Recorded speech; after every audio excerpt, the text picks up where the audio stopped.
네, 안녕하세요. 이래도 되나요의 이혜영 변호사입니다. 오늘은 넷플릭스의 인기 드라마죠. 셀러브리티 한 장면에 대해서 얘기해 보도록 하겠습니다. 1화에 보시면 주인공 서아리가 나오고 서아리의 친구가 인스타그램에 셀럽들에 대한 유명한 사람들에 대해서 자랑 삼아 얘기를 하죠. 거기서 이런 이쁜 구두를 샀다 이러면서 그 둘이서 대화를 하다가 이분들끼리 댓글에 비방하는 이런 일들이 좀 생겼다 그러면서 장면이 바뀌면서 셀럽들이 이제 모임을 하죠. 그 셀럽들이 모여서 나에 대한 비방들이 이렇게 떴더라, 짝퉁을 판다, 성형수술 했다더라, 이런 댓글이 떴더라, 어떻게 이걸 해결할 거냐 이런 얘기를 하는데 이제 그때 보면은 댓글에 대해서 사람들이 핸드폰을 보면서 그 댓글이 뭐 어떤지 막 화면이 나오는데요. 서로 이제 뭐 비방하는 글들이 나오고 있죠.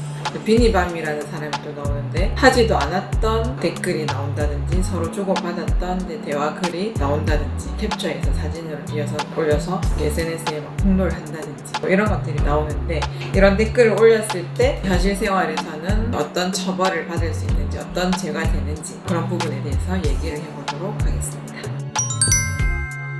이렇게 사실을 적시를 하거나 허위 사실을 또 적시를 했을 경우에 인터넷으로나 블로그나 SNS로 댓글, 문자를 여러 사람이 보는데 띄었을 경우에는 죄가 되죠. 형법상 명예훼손죄가 되고요. 형법상 아니더라도 인터넷상에 올렸을 경우에는 정보통신망 이용 촉진 및 정보보호 등에 관한 법률에 위반하게 됩니다.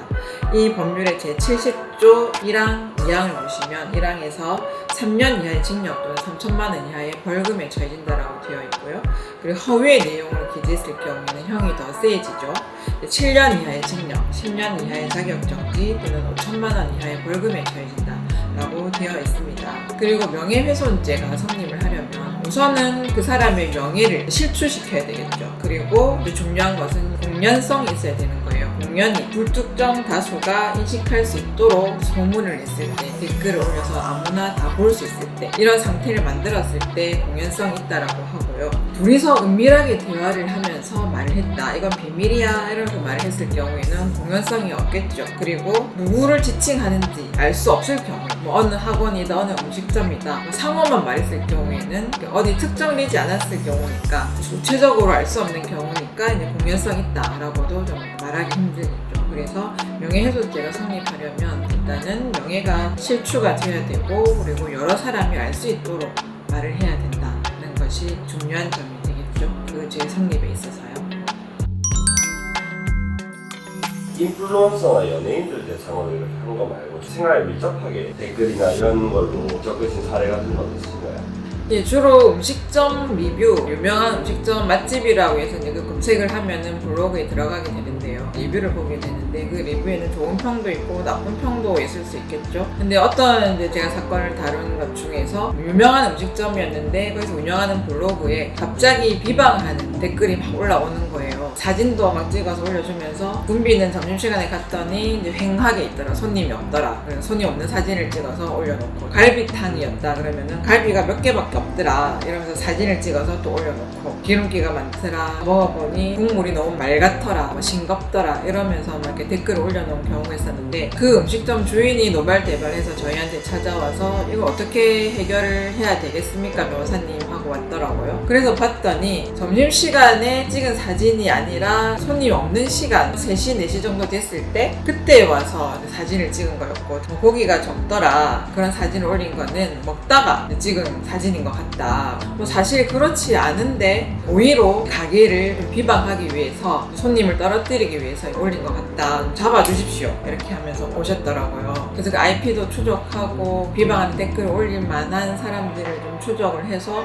저희가 이제 고소를 진행했던 사건이 있었습니다. 알고 봤더니 경쟁사가 있었어요. 그 경쟁사에서 비슷한 시간대에 여기도 댓글 올리고 저기도 댓글 올리고 뭐 그런 경우가 있었더라고요. 손해배상까지 진행합시다 이렇게 했는데 결국은 하해로 진행을 했던 그런 사건들이 있었습니다. 그래서 허위 사실을 올리든 진실된 사실을 올리든 비방하는 댓글을 올려도 명예훼손죄가 성립을 하는 것이죠.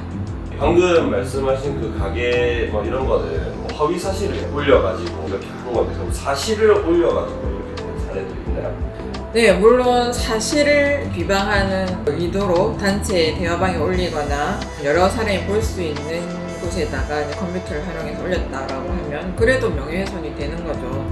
사례 중에는 상간녀가 있었어요. 그 상간녀의 외도 사실을 폭로하겠다 그러면서 그 상간녀한테 협박을 하고 폭로하겠다고, 그리고 실제로 카페나 단체 대화방에 올렸다, 이 사람이 누구랑 바람을 폈다, 내가 봤다 올렸다라고 하면은 실제로 사실인 행위를 올렸다고 하더라도 충분히 그 사람의 상간을 했다는 그 여자에 대해서는 명예훼손죄가 성립을 하는 것이죠. 그래서 형법이나 정보통신망을 이용했을 경우에 적용되는 정보보호 등에 관한 법률에서 규정을 하고 있습니다. 사실을 적시했을 경우에도 처벌이 되고 허위 사실을 적시했을 경우에도 처벌이 되는 걸로 두 가지가 다 조문을 나누어서 1항, 2항으로 나누어서 처벌을 하고 있는 것이죠. 그래서 상간녀한테 바람폈던 사실을 내가 폭로하겠다라고 이렇게 말을 한다면은 그건 협박죄까지도 성립이 되는 것이죠. 동기는 참작이 될 뿐이지 처벌을 하지 않게 되는 이유는 되지 않는 것이죠.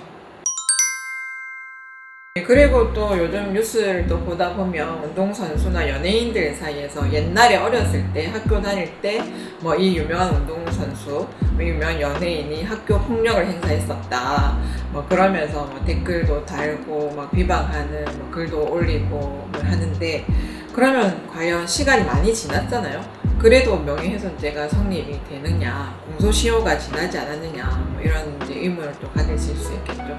사실 공소시효가 있습니다. 5년, 7년 이렇게 있는데요. 사실을 적시한 명예훼손의 경우에는 5년의 공소시효가 있고요.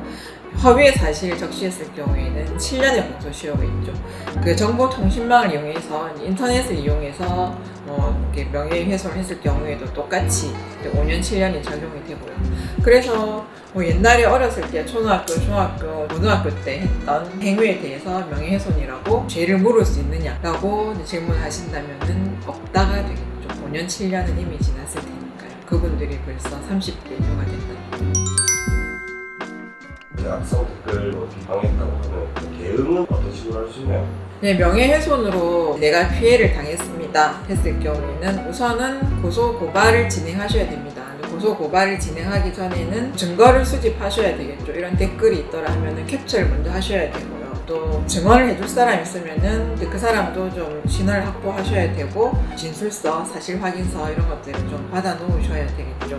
그리고 고소장을 작성을 하셔야 되고요. 고소장에는 고소 취지와 범죄 사실 자세히 적으셔서 증거 자료와 함께 가져가셔야 되고, 경찰서 아니면 검찰청에 제출을 하셔야 되겠죠. 그러면 고소장을 이제 접수를 하고 나면은 이제 경찰서에서 고소인 진술을 먼저 받아요.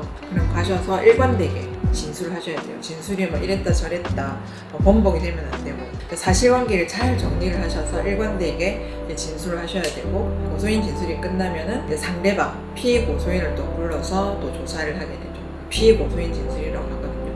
그렇게 해서 이제 고소를 하면은 경찰서에서 이제 조사 진행이 되는 겁니다. 그리고 민사상으로도 손해배상 청구를 할 수가 있어요. 만약에 회사가 명예훼손에 관계된 댓글을 받았다, 아니면 이런 사건도 있었죠. 유아용품을 지급하는 업체들끼리 서로 비방을 하는 경우가 있었는데, 한 업체에서 소비자인 것처럼 가정에서 댓글을 올리는 거예요. 당한 상대방 업체가 고소를 한 거죠. 고소가 정해서 조사를 했는데 그 상대방 경쟁 업체에서는 발뺌을 했지만 결국은 법원까지 간 거죠. 법원은 그 경쟁 업체가 소비자를 가장해서 허위 사실을 올렸다라는 걸 인정을 해서 명예훼손죄, 업무방해죄까지 인정을 해서 처벌을 했고요. 손해배상까지 민사상으로 배상까지 하게 되는 그런 경우가 있었습니다. 그래서 민사상으로도 손해가 있었다면 손해배상 청구까지도 가능하시겠죠.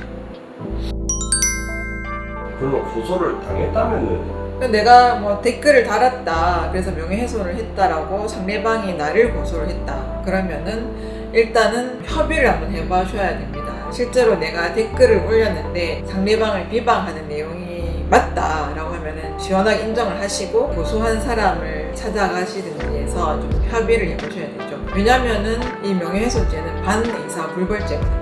피해를 입은 사람의 의사에 반해서 벌을 줄 수 없다는 거예요. 합의를 하고 고소를 취하하겠다. 고소 취하장을 내면은 취하서를 내면은 처벌을 할 수가 없게 되죠. 수사도 중단이 되는 것이고요. 그래서 반의사 불벌죄라는 게 중요한 점이고요. 그리고 직접 또 합의를 시도했다가 여기 협박죄로 또 도리어 또 다시 물릴 수가 있어요. 그럴 경우에는 좀 전문가를 찾아가셔서 좀 유하게 합의를 할 수 있도록 도움을 받는 것도 좋으시겠죠.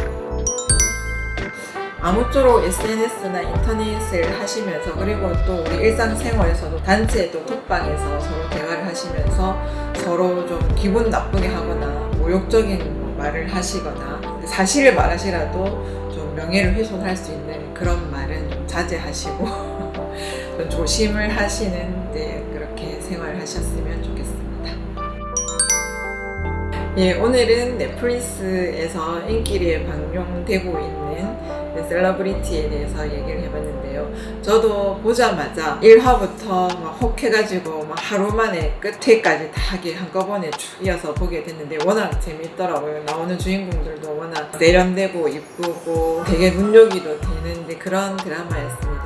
그래서 한번 셀러브리티도 챙겨봐 주시고 이 드라마를 보시면서 그래도 이 내용 말고 또 다른 내용도 좀 궁금하더라, 법적으로 또 어떻게 되는지 궁금하더라 하시면은 댓글로 질문을 주시면은 제가 챙겨서 친절히 답변을 해드리도록 하겠습니다. 시청해 주셔서 감사합니다.